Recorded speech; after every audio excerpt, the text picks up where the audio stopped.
talking on radio and just like gesticulating and nobody looking at us. So this is really weird. Mutual, la mutual, la. This is the Mutual Broadcasting System.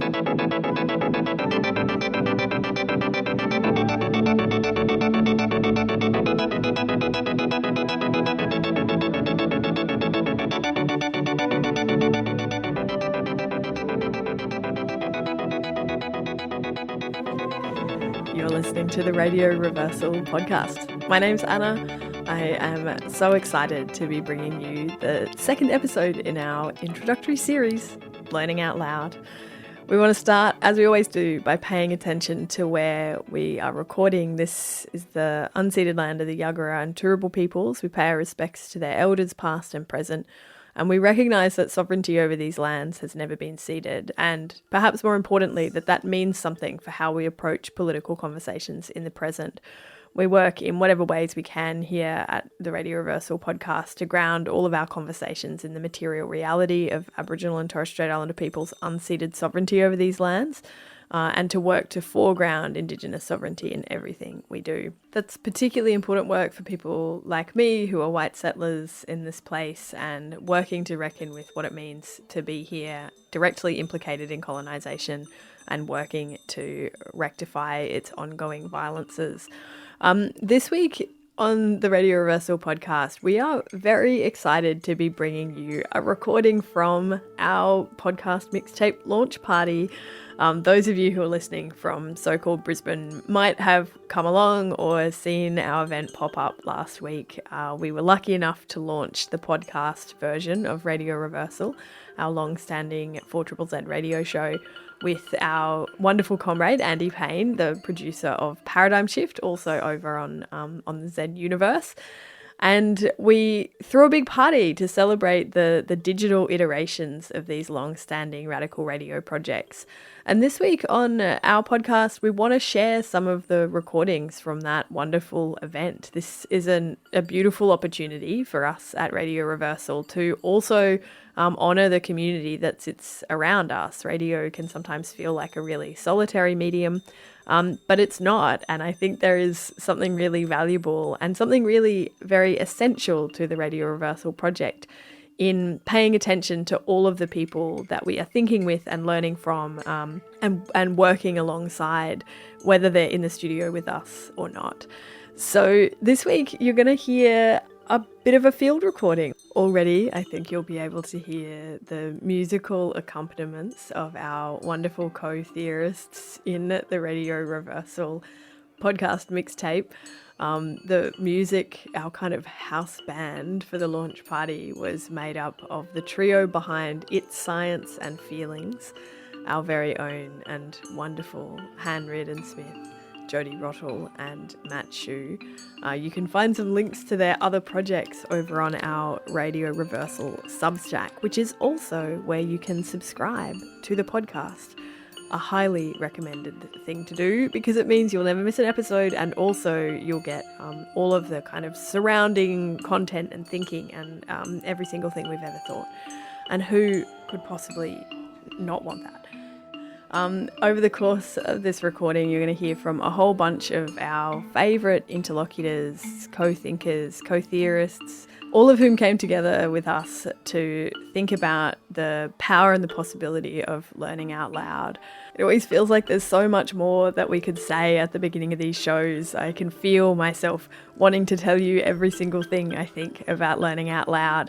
But I'm going to resist that urge and let this conversation stand for itself, because this is a really beautiful and warm introduction to the Radio Reversal collective, to what it means to have done so much thinking and learning over at least a decade in this city, and to do that thinking together with so many people. It's a great joy, and it's one of the privileges of my life, and I think it's worth honouring in its entirety. So this is the first of two episodes that are going to bring you the Radio Reversal and Paradigm Shift podcast mixtape.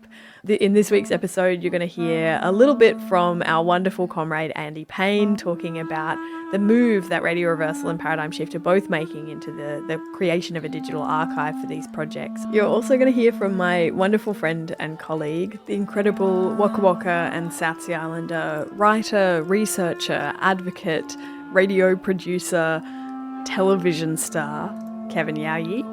We are very lucky to have a little poetry performance in there as well from my partner and friend, long-term contributor to the Radio Reversal project, the poet, writer, musician, artist and community organiser and deep politics nerd, Jonathan Sri Ranganathan. And we wrap up this week's episode with a very juicy chat with the wonderful, indomitable duo behind Let's Talk Black Politics of Mununjalli and South Sea Islander Professor Chelsea Watergo and her wonderful co-host Dr. David Singh. And across all of this content and all of these rich conversations, the abiding theme that we come back to over and over again is that there is something important about holding open spaces where people can think and learn together out loud and in the service of struggle.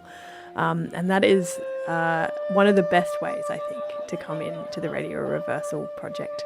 So you're listening to the Radio Reversal podcast. We are very grateful to be taking you and hopefully your cups of tea over to the Woolloongabba substation to join us for the joyful Radio Reversal and Paradigm Shift podcast launch mixtape.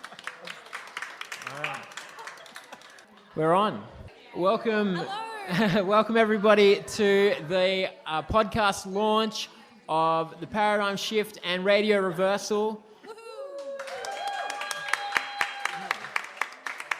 Both of them have been going for well over a decade as radio programs, so it's not exactly something totally new, but we're venturing out into a new medium.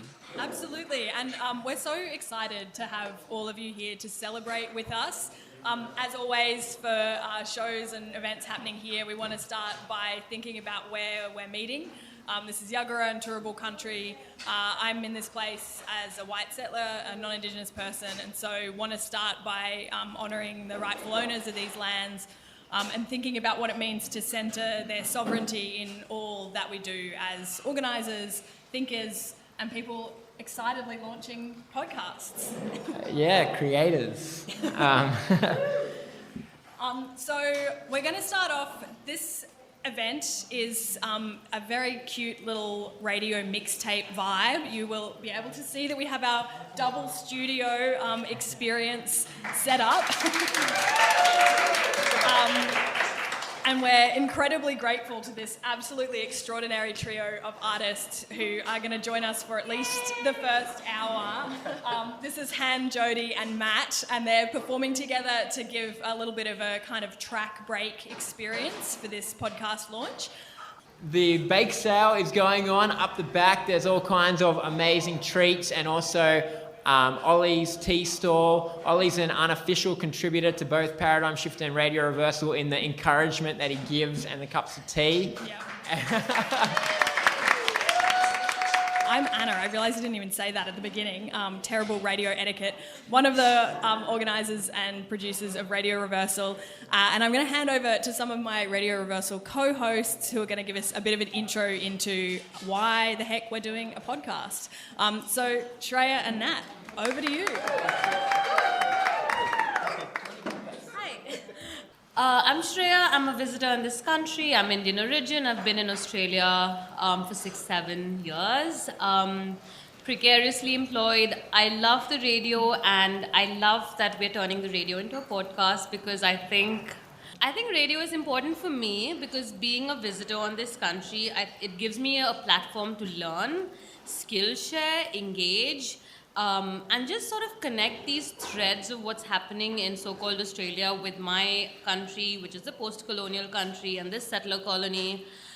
It helps me form a community, it helps me understand people, it helps me engage and meet such wonderful and brilliant people, and this is the community I reach to in times of love, in times of grief, in times of happiness, in times of all the times. So I think radio, and there's a lot of crossover with BFU, has just given me community. So I hope that with the podcast, we can just like extend this community and have more people be a part of it, have more people be engaged in it, have more people sort of listen to us and engage with us in different capacities. Just by nodding along sometimes also helps. I feel that the podcast I listen to, I'm friends with everybody that I listen to, and it's a wonderful one-sided digital communication. So that's why I'm very excited that we're turning Radio Reversal into a Radio Reversal podcast, and I'm very excited to be doing it with Han, Anna, and this beautiful collective with Nat, and all of this shifting beautiful people. Thank you. Thanks, Shreya. Nat, do you want to tell us why you're part of launching a podcast? Thanks, Andy. Yeah, actually, for my answer, I'm going to get you all to subscribe to the podcast. episode 0, you'll be able to listen to us have a big chat about why this, about our commitment to learning out loud, learning publicly, what it means to think deeply with the spaces, movements, communities that we get to think and learn with on a regular basis. It's really reflective process, I think, bringing this podcast to life. And Andy, why do you make radio? Why are you making a podcast? Yeah, well, I've been making radio for a long time, and I listened to radio for a long time. I listened to Triple Z very early on after first coming to Brisbane, and radio's been a big part of my life, informing it, and so is independent media of all kinds. And I think one of the things about media, we sort of think about media as this big thing out there, the media does this, the media does that, but really it's about communication, right? That's what it means, like a medium of communication. And so independent media is the way that we communicate what matters to us, you know, and not only it connects people, but also it connects us to like a whole other world. And so one of the things I love about making radio is the ability to give voice to a lot of different people who are doing things that I think are worthwhile or inspiring. And so I've been doing radio for a long time, but it has been mentioned to me once or twice that a lot of people listen to podcasts and that appreciate Paradigm Shift being a podcast. And so I want to branch out and make it as easy as possible to find for people that are looking for independent media. Amazing. Yeah, right on. We are so excited because we have a bunch of guests. Both shows, Radio Reversal and Paradigm Shift, feature a lot of interviews with wonderful people, and we're really glad to be bringing some of those people to you live here today. Anna, you want to come intro some of But in true radio style, I think it might be time for a track break before we bring up our wonderful first guest, the incredible Waka Waka and South Sea Islander youth worker, scholar and media star, Kevin Yow Yeh. Mutual, ra-la, mutual, ra-la.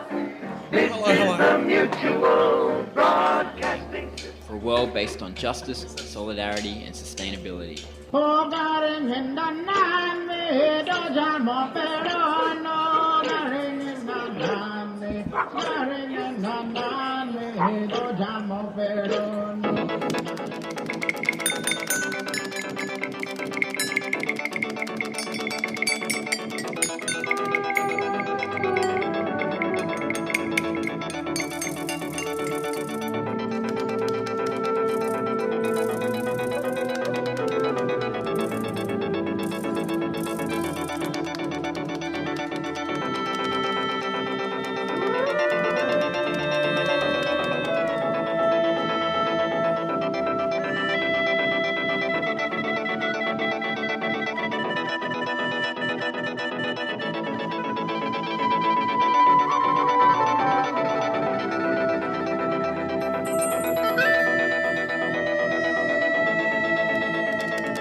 so much for these incredible musical interludes. For those of you who just joined us, I'm Anna. I'm one of the producers of Radio Reversal on 4ZZZ.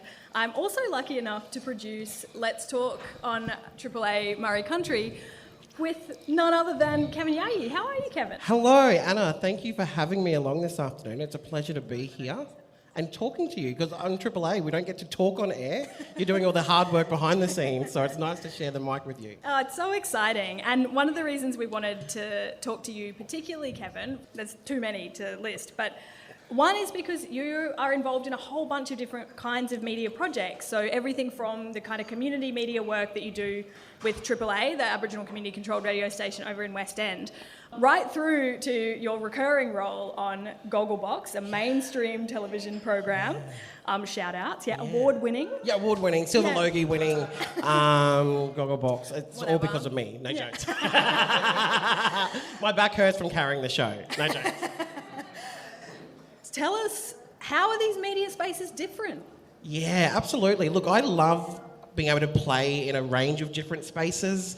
Like you've outlined, every week, I get to deliver on AAA Murray Country. Let's talk all things social justice. And I'm only new into the radio world. I've only just joined as a regular host on AAA at the beginning of this year. So I'm still relatively new into this space. But I think the major differences between the two is you can't put enough emphasis on the importance of community media and being able to tell our stories without having to watch our P's and Q's, without having to worry about who's sponsoring and what we can and can't say. Obviously there are limitations that still exist in that space in community media, but I guess what I love about AAA and what I love about community radio for 4ZZZ and others is that I can bring my whole self to the media, to the interview. I can bring Kevin Yow Yeh, the Waka Waka South Sea Islander man, who's also gay, who also plays in all these different spaces, and I can bring my full self, and I can tell the yarns in a way that makes sense to me, but more importantly, that is truthful to me in the experiences I've had. I know that in mainstream media, because there are so many different elements to it, sponsorship, viewership, things that are beyond my understanding in some elements, but that's what I think the stark difference is, Anna, is being able to tell stories that are important to me and in a way that makes sense to me, but also to people who I love and care for as well. Yeah, absolutely. And I feel like this is something that really touches on your long-standing commitments to social justice work, right? To particularly to work that centres the sovereignty of Aboriginal and Torres Strait Islander people in this place. What do you think the role of community media is in terms of movement building, in terms of justice work? It's about bringing people together, being connected, and using a platform to connect us and through the different ways in which we want to, through the different topics that we want to talk about. And that's what I love about AAA Let's Talk. Anna, you and I get on the phone every other week and we talk about, what our next series of shows are going to look at and what are we going to focus on. And I think for me, it's the organising, it's the strategic thinking, it's the coming together, it's the sharing of resources, it's being able to tell stories on our terms, and you just don't get the same opportunities I have found when you're working with mainstream media outlets because of the different complexities and the layers that come into putting a show together, whether it be Channel 10's Gogglebox or whether it be, AAA's Let's Talk. There's stark differences between the stories and the messaging that we can get out through these different platforms as well. So I just love that I can just be a little bit clumsy and a little bit foolish and a little bit, silly on the radio, which I do obviously as well on Gogglebox, but I can tell stories that mean something to me on AAA, and of course that's not the setting of Gogglebox. We're not there to tell stories. We're TV critics and we just shoot one-liners out on things that we see on screen. So it's being able to play and have fun in those different settings, Anna, too, which is nice. I'm privileged and special. I give special thanks to this community here in Meanjin that I'm so lucky and privileged to be a part of. But being able to tell those stories is a responsibility that I don't take lightly either, because we've covered some ground this year on our Let's Talk. We just spent a 10-part series, which I think stretched out to about 12-part series, looking at health justice impacting blackfellas in so-called Australia, and we're about to lean into a 5-part series looking at social justice issues impacting black queer community. So, that's special. That means something to me. I feel like this really shapes the question that I'm really interested in, because you mentioned that you've only come into radio this year, although with a long set of experiences as an MC, you're clearly someone who's very used to being behind the mic. Yes, I'm a big noter, Anna. Is that where you were going with that? No jokes. What have you learnt from making community media? I think one of the biggest takeaways that I took up, that I learnt straight away, was the importance of being able to tell stories that mean something to people, and being able to elevate voices of people who may not always have the platform and the opportunity. One of our first series you and I did this year, Anna, on Let's Talk, was looking at the embodiment of sovereignty and how sovereignty is expressed through different ways and mediums and expressions. And I remember having a dear friend of mine, Jane Christian, on the show, and we got Jane to talk about her experiences of taking the New South Wales legal aid to the Human Rights Commission and the challenges that she had through that.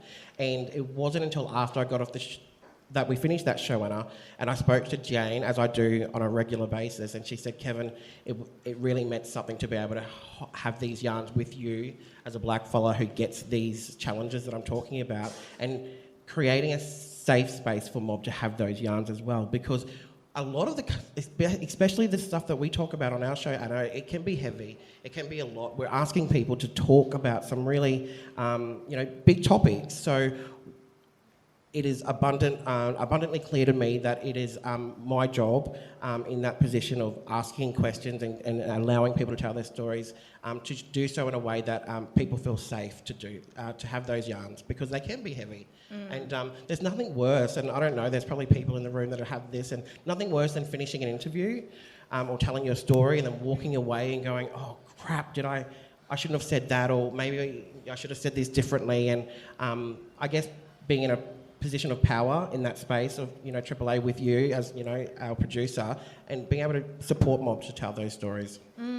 Oh yeah, I mean, we could talk all day, as is frequently a problem, but the last question, what future radio and podcasting projects are you excited about? Yeah, look, I'm like I said, I'm new to this, so if anyone wants to come and play with me in some area of some podcast, look, actually having Maggie Munn on our show last week, the CEO of the National Director of Change the Date, and hearing about the different podcasts they're involved in, I think they have a podcast called...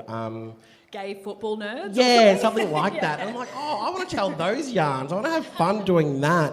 I want to do fun stuff. I love the yarns that we have at Triple A, and I think they're so important. But I'd love to do... I can be funny. I can tell yarns. I can spin a yarn. I'd like to do some light stuff, but also just open to the possibilities as well. So who knows where you'll see me next. Incredible. Thank you so much. Thank you, Anna. Thank you for having me. Thank you, everyone.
you, Matt, Jody, and Han. Feels wonderful to be seeing all of this live, I must say. Oh, lovely. And now, I would like to introduce you all and have Jonathan Srinaganathan here to do a poetry set for us. Hey, what a joy to be part of this event. I feel like having watched Radio Reversal evolve and blossom over like more than a decade now, it's so cool to see it sort of taking this next step and this next little chapter. And similarly to Paradigm Shift, I can't remember the first time I heard it, but I remember having that experience of being like, oh great, there's radio like this, you know, after like growing up in the suburbs on B105 and then suddenly discover there's this other channel like a few dials over and you're like, whoa, a whole new world. So yeah, it's a joy to be here. I'm Jonathan Sriranganathan. I'd also like to acknowledge and pay respects to elders past and present and recognise that sovereignty was never ceded and that the struggle for racial justice and land back needs to be at the centre of all our political movements.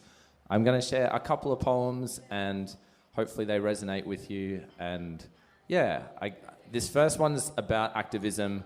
And normally I give lots of caveats explaining the poetry because I worry that the subtlety and nuance will be missed. But I feel like with this crowd, you guys are just going to get it. So anyway, here goes. This is not for mainstream consumption. This is not background music. This is urban mythology, dissident philosophy, lo-fi, DIY, unashamed honesty. We are questioning fundamentals, seeking the transcendental, sharing insecurities, tearing off our masks. Google doesn't know these words exist. AM, FM radios won't find this frequency. Audio encoded antidote to the status quo. Counterculture vibrations. Knock down that first domino. Let this be your alarm clock. Shock paddles to your heart. You want to shake this system up? Now's the time to start. We are the batteries in your boombox. The fire in your pen. Skeleton key to all their locks. Burn that flag again. Are you a radical? Or just ripples in a stagnant pool? Everything's hierarchical and everyone's too cool. This is a desert landscape. Their wells are dry. Ditch that handbrake, take a swig of the sky. You think your mind is open? You think you're liberated? Seapot on an ocean, your success is overrated. Mangrove mud, climb that cliff, watch the river flood. Water dragons in the drains, your revolution is a dud unless you bring the masses with you. And look beyond the windowsill, your rallies and marches are nothing but empty rituals. You call that resistance? You ain't resisting shit. No one's listening to your speech because they're drowning in your spit. No one's listening to your speech, deafened by your screeching. No one's listening to your speech because you don't practice what you're preaching. The act of protest has itself become a component of the system. Street marches are mere shadows of civil disobedience, state-sanctioned, sanitised, commodified and thereby neutered. The charade of democratic dissent legitimises coercive control. Buy 2 Che Guevara t-shirts, get 30% off your next megaphone. The bird who can't see its own cage bars considers itself free. Your application for a protest permit has been refused. You may lodge a written appeal within 30 days, but no one will read it. Do not adjust your TV sets. We will adjust them for you. The invisible hand now serves an ulterior purpose. Nothing is trickling down anymore. Nothing is trickling down anymore. These gutters are cluttered with gratuitous wordplay. But it'll all wash away when the rain comes down. It will all wash away when the rain comes down. It will all wash away when the rain comes down. I could rap in triple time if I wanted. What's the point if you can't understand me? No plan B, we stand on stolen land and bicker over who's the enemy. It's time to use your brain now. It's time to stop the blaming now. It's time to kill the ego. We know we're only going to grow if we quit the games now. Breathe. Contemplate your own mortality. This system's not invincible. You mistake shackles for gravity. Sharpen those bolt cutters. Break them chains and fly. This ain't about building monuments. It's about asking why. I lost count of the stories suffocated when they eradicated the counter-narrative. Their documentaries and history books are a pseudo-objective sedative. That margin might seem empty, but there's lots it can teach you. Reach you through secret passageways before the matrix eats you. Listen to it feast. Static on the airwaves. Warn the town, here comes the beast. Let this be your alarm clock. Shock paddles to your heart. Lest we forget the genocide. Lest we forget how many died. At least if they do eat us, we will be difficult to digest. Thank you.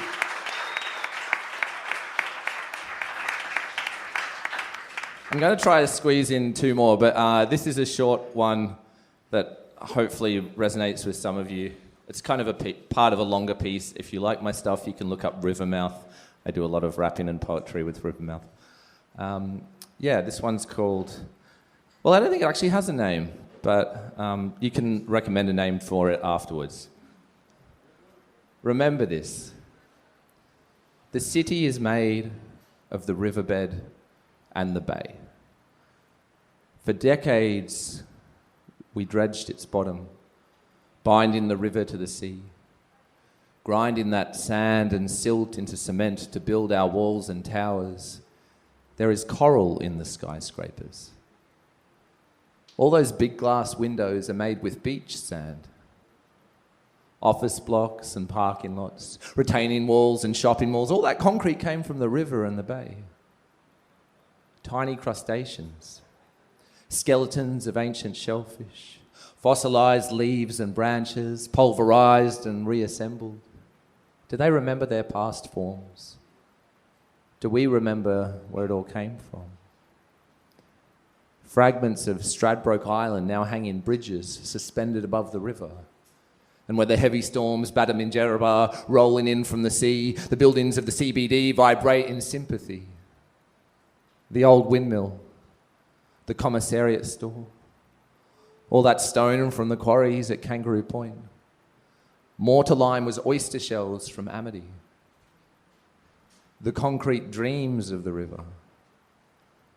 Those apartments yearn to rejoin the ocean. One day, years from now, perhaps the concrete will get its wish, dust to dust. Bridges will commit suicide. Skyscrapers will erode and disintegrate.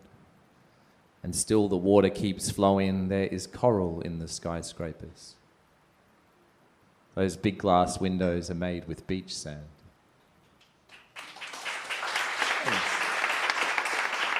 How am I going for time? All right.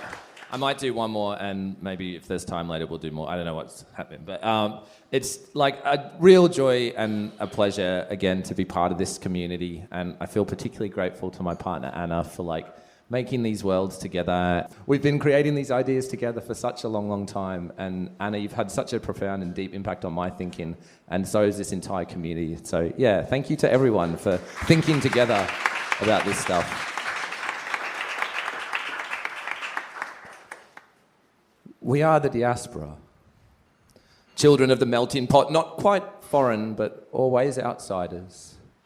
We've got gossamer networks stretched in every direction.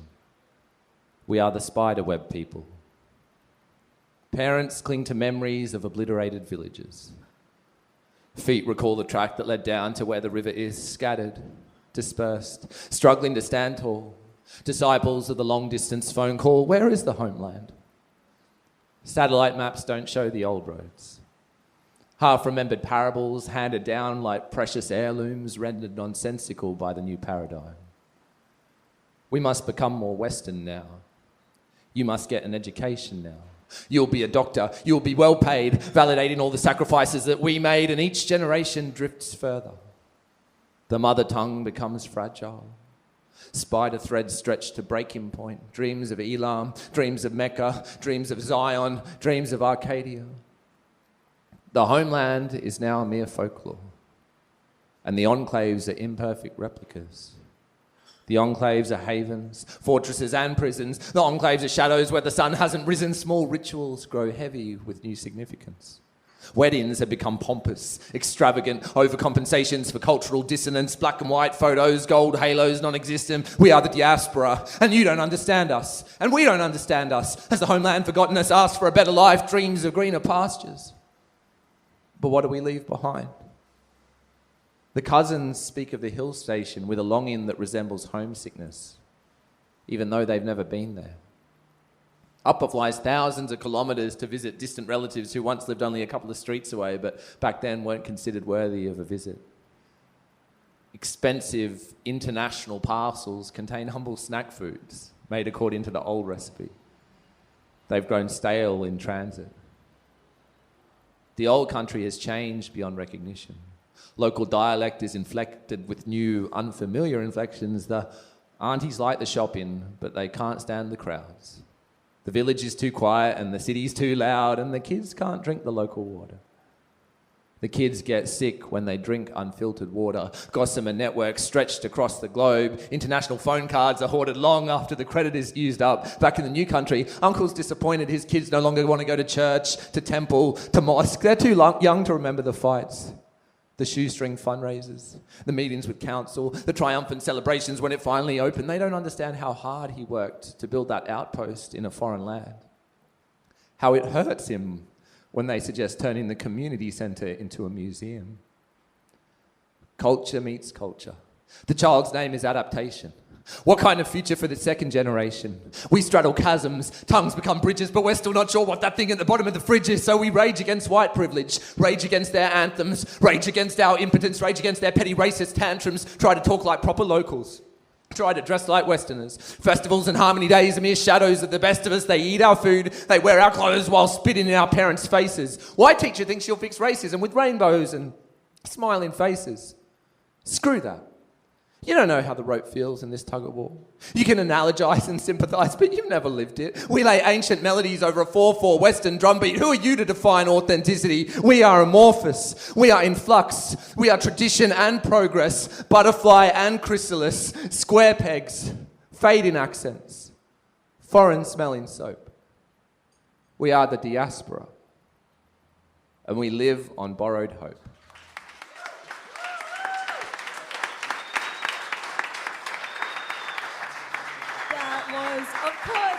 Unbelievable, Jonathan Sriranganathan. Thank you so much, Jono. We are so excited to be in the midst of this incredible radio mixtape, and so excited that so many of you came out to share it with us. I am extremely honoured to have a couple of my favourite radio personalities joining us next. The absolutely inimitable Mununjali and South Sea Islander, Professor Chelsea Wadago and Dr. David Singh. Welcome to the Radio Reversal and Paradigm Shift podcast mixtape. Thank you. Congratulations, by the way. Wonderful. I am so grateful that both of you made time to join us today. You are two of the busiest people I know, but you're also two of my favourite people to talk to about radio making. And I know you Take both... that, Kevin. Two of. Excuse me. Chelsea, you've been making community radio for ages now, and you have this kind of incredible checkered backstory with shows on especially AAA, Murray Country, the Aboriginal community-controlled radio station over in West End. Initially, I think, the show Wild Black Women. What drew you to community radio? I had to work out a way how to pay the bills when I split with my husband, and Carver hit me up and said, "You want to host Let's Talk?"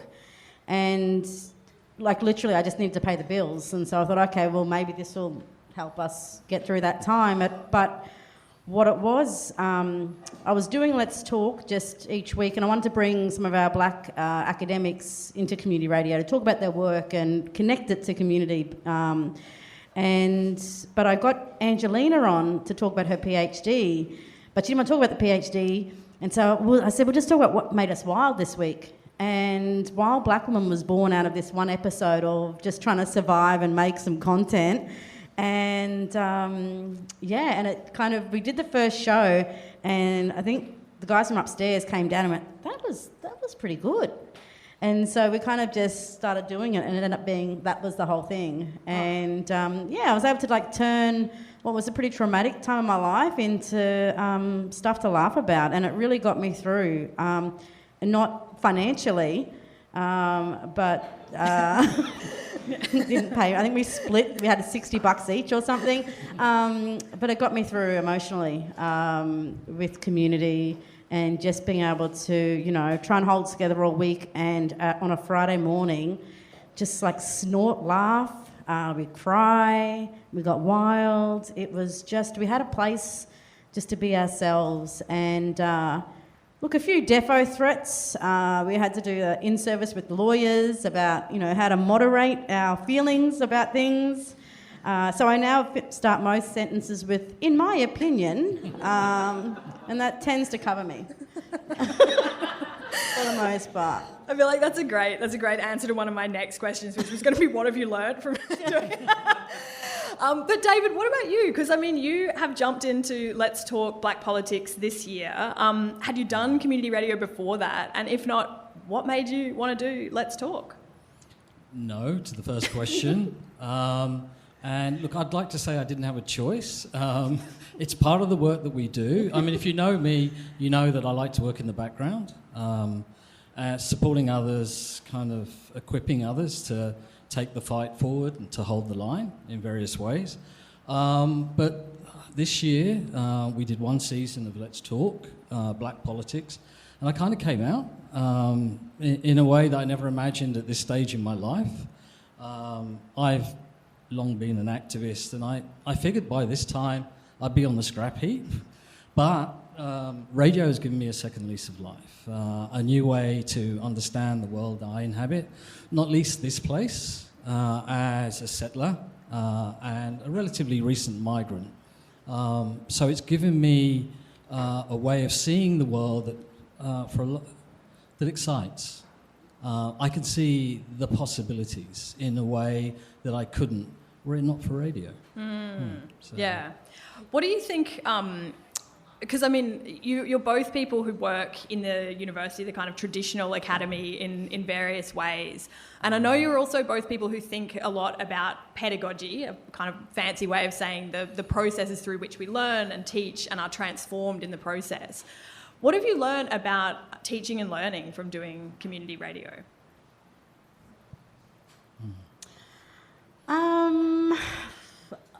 Look, I mean, I love live radio.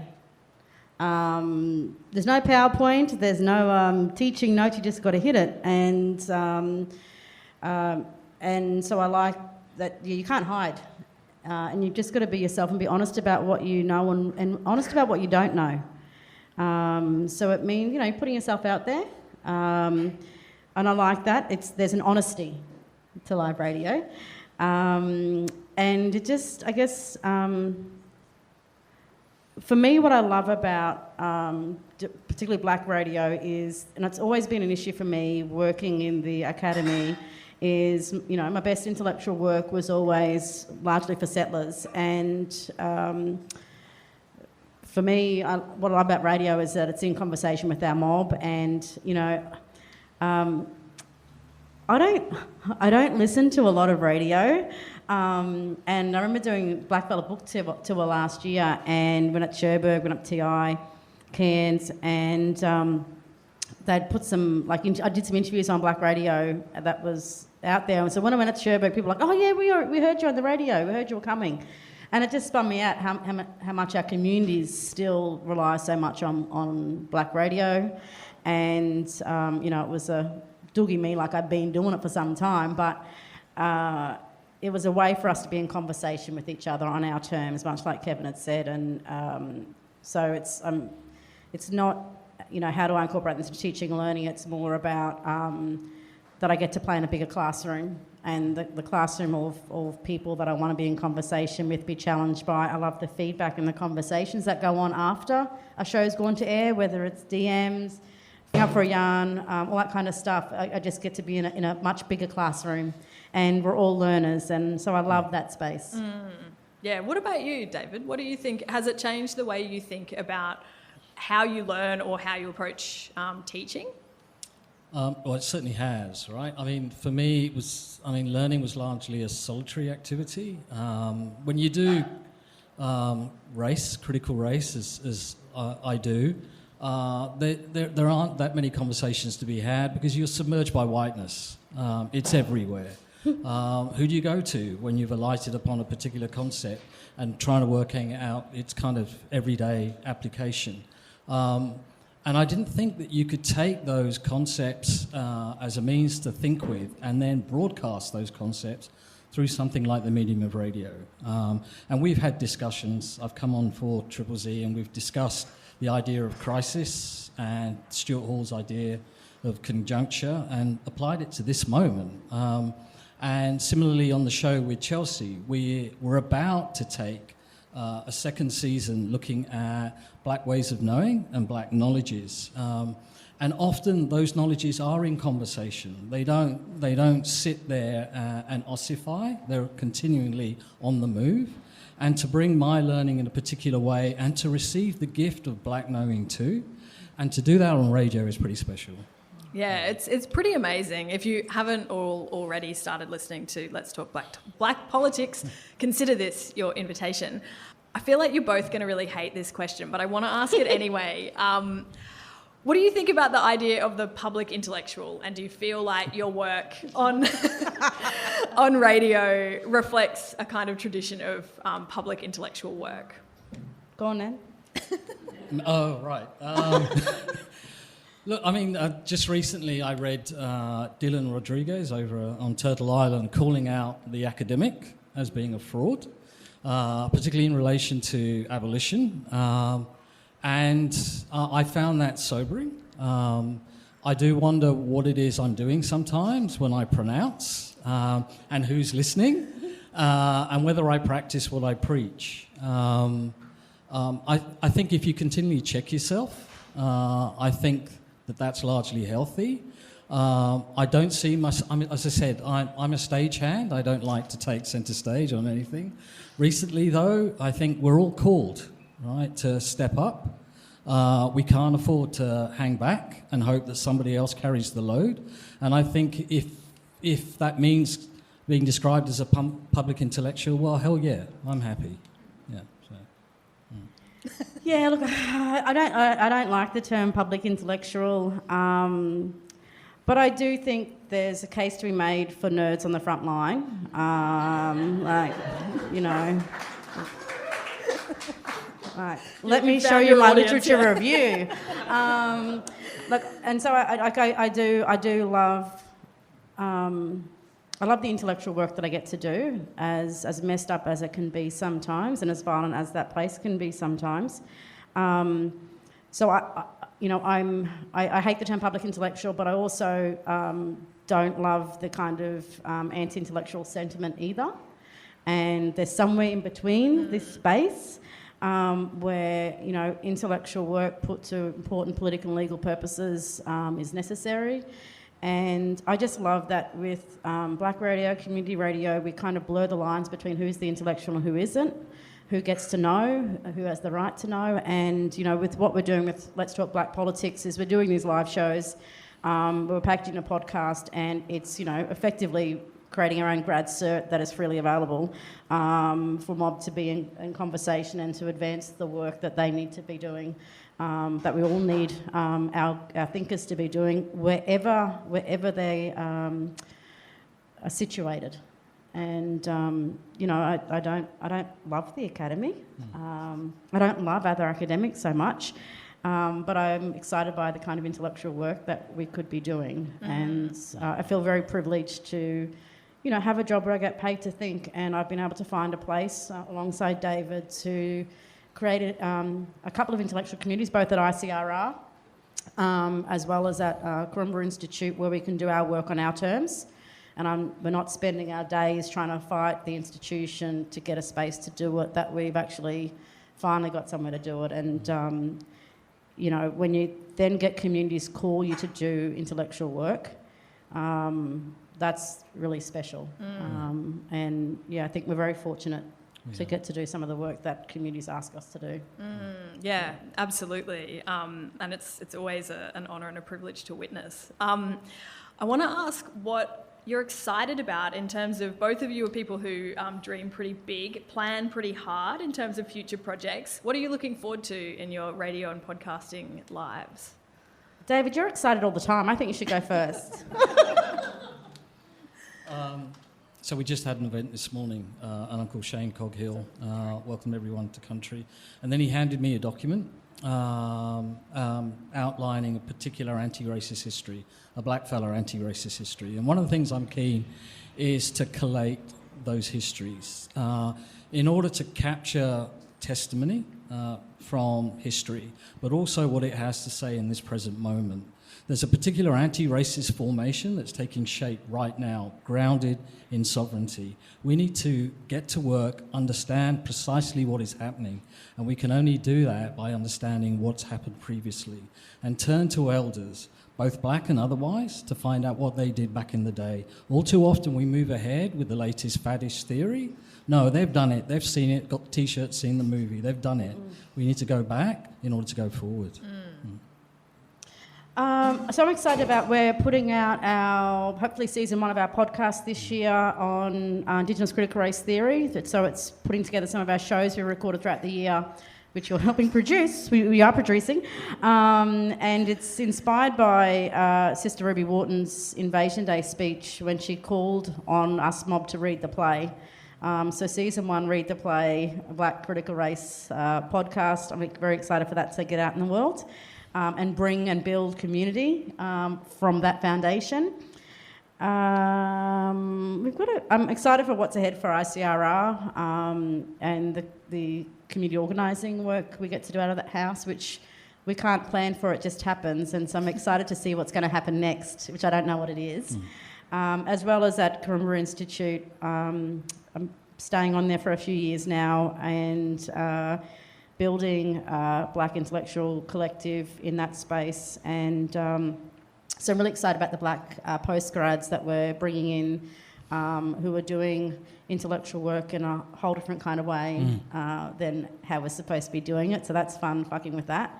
And I'm a bit like Kevin, though. I'm still dreaming for my post-academic career.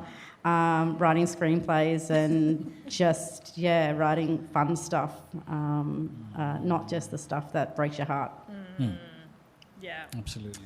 Thank you both so much. I'm so grateful to get to think and learn from both of you in terms of the power and the responsibility that comes with community radio. And thank you for joining the Radio Reversal and Paradigm Shift Mixtape. Thank you.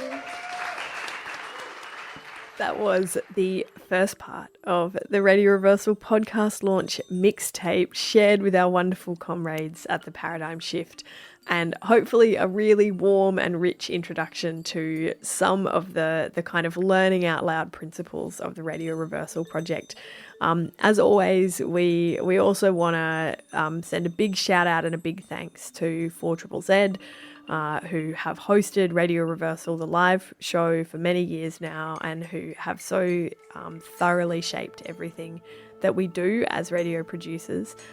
Big thanks to AAA Murray Country, one of the other community radio stations in so-called Brisbane, and the only Aboriginal community-controlled radio station in the capital city, which is also the home to a lot of co-thinking and co-theorising projects, including Let's Talk Social Justice and Let's Talk Black Politics, which you heard a little bit about in this week's episode.